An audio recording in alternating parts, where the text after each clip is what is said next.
everyone, this is Showtime 112. On 14 December 2021, an RAF Eurofigher Typhoon shot down an enemy aircraft over Syria. The incident took place near the Al-Tanf base used by American forces, and Azram was the weapon used for the kill. The aircraft in question was just a small drone, but nevertheless, this was an event that hadn't happened in a long time. An RAF pilot shooting down an enemy aircraft while flying an RAF airplane. This motivated some people to try to remember what was the last time that a similar thing had happened.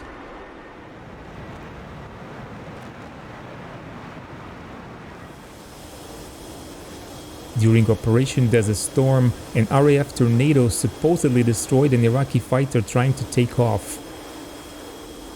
This could be classified as an air-to-air kill in a very broad sense, but there was never any official confirmation, although the tornado sported a MiG-eater sign after the war. During the Falklands conflict, some RAF pilots scored air-to-air kills, but they were assigned to Royal Navy and were flying Sea Harriers. Then there was the unfortunate incident where an RAF Phantom shot down an RAF Jaguar by mistake, but that doesn't really qualify. Going back further in time, we arrived to the Korean War. Again, we have a situation where some RAF pilots shot down enemy aircraft, but flying Sabres for the US Air Force. In the end, we don't need to go all the way back to World War II, but we are only about 3 years short of it. In 1948, Britain was about to pull out of Palestine, which according to UN was supposed to be divided between the Jews and Arabs. This ended the British mandate over the territory, and after the declaration of independence of Israel on 15 May 1948, only a small contingent of British armed forces remained in the Haifa area, but they were getting ready to leave. 2 squadrons of Spitfires, or actually their halves, were located in Ramat David airbase. They were number 32 and number 208 squadrons, flying Spitfires Mark 18. This reenactment is created using DCS World, and since Mark 18 is not available, we are using Mark 9 as the only one we have. 22 May 1948 was supposed to be their last day, and they were going to transfer to Cyprus.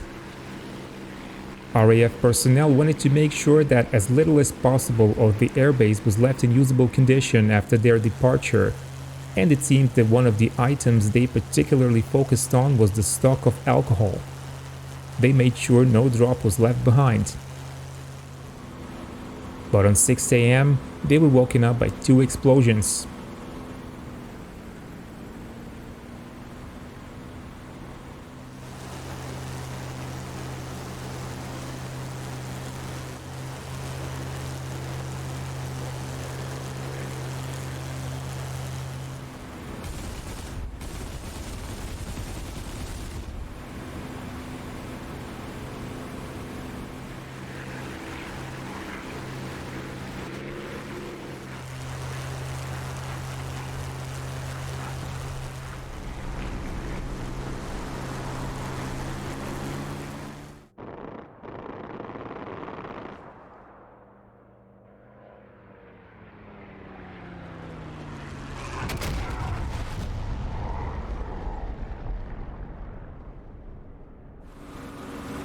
They noticed 2 Spitfires still orbiting the base. One had just dropped 2 bombs on the aircraft park while strafing at the same time. 2 of the 32 squadron Spitfires were burning, while many others were damaged. The unknown aircraft made 2 more strafing passes and dropped bombs, but without causing more damage.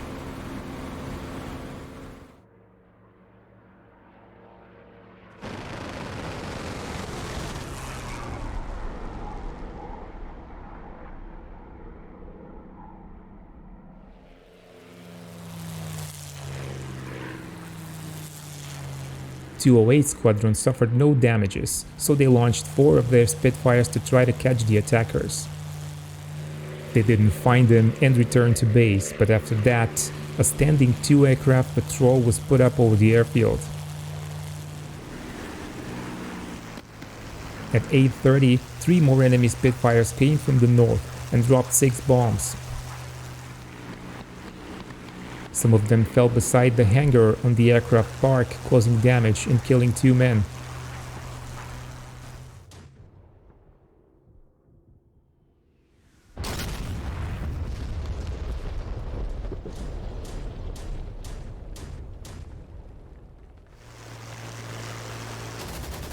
They then strafed and damaged a Dakota transport plane that had just landed, killing 2 of its crew.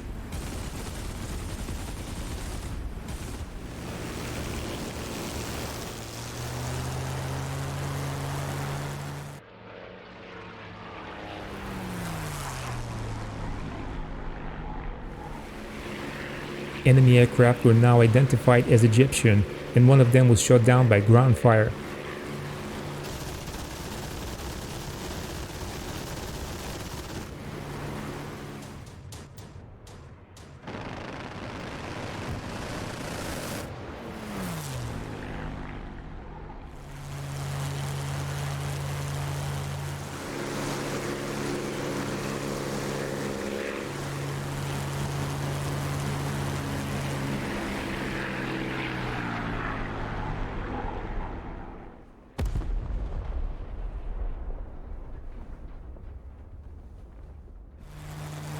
But then the 2 RAF Spitfires on patrol caught up with the Egyptians and attacked them. Flying Officer Jeff Cooper first hit one of them.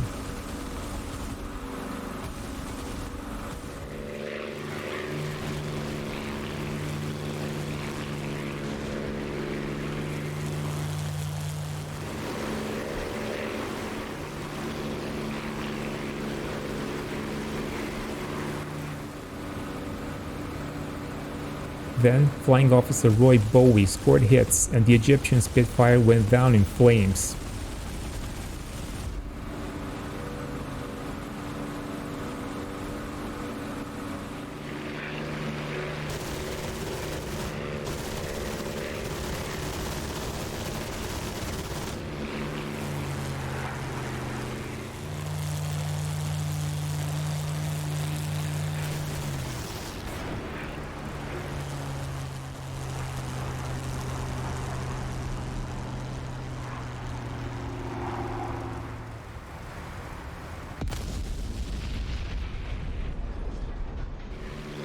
The second one tried to escape, but the RAF section caught up with it, having more powerful engines in their Mark 18s. Flying Officer Cooper started firing his guns, and the second Egyptian Spitfire also went down.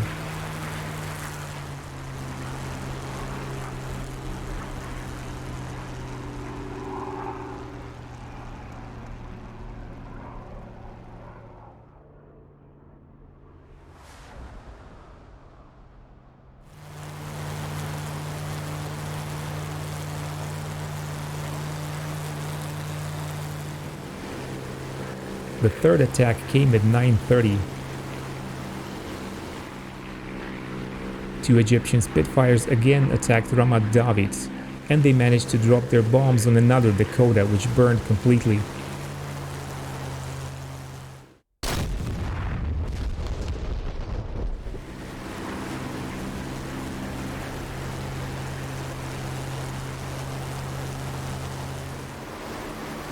But once more, the attackers were bounced by the patrolling aircraft. Flying Officer McElhaw and his wingman Flying Officer Hulley chased one of them south, and McElhaw shot it down.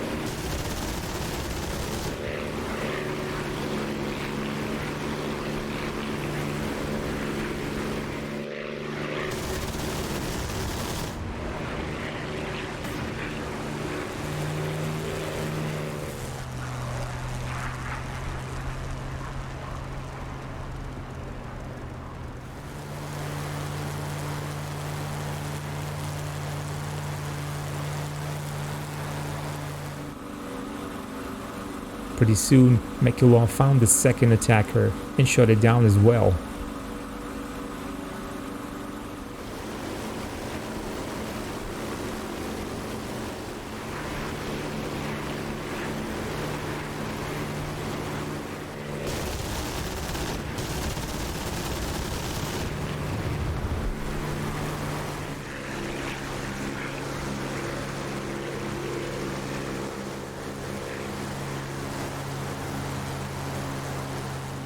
If you watched our video about the clash between Israeli and British Spitfires, some of these names might sound familiar.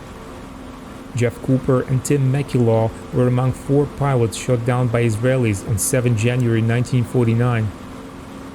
Feel free to check out the video if you haven't already. There's also an audio interview with Tim McElhaw given in 2013.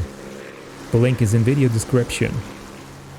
He was apparently the last RAF pilot to shoot down an enemy manned aircraft while flying an RAF plane. When you listen to his interview, he seems to remember that his shoot-downs took place before the ones by Cooper and Bowie. But his account often doesn't follow the chronological order, and after 65 years, he might have mixed things up a bit. According to Squadron's Operation Record Book, McElhaw and Hulley intercepted the final 2 Egyptian Spitfires, and therefore those kills were the last ones. The official Egyptian explanation was only that pilots made a navigational error. This seems a bit unlikely, especially since they came in 3 separate waves, and all of them could have hardly made the same error. Skies were clear and visibility was excellent. Pilots must have identified Spitfires on the ground.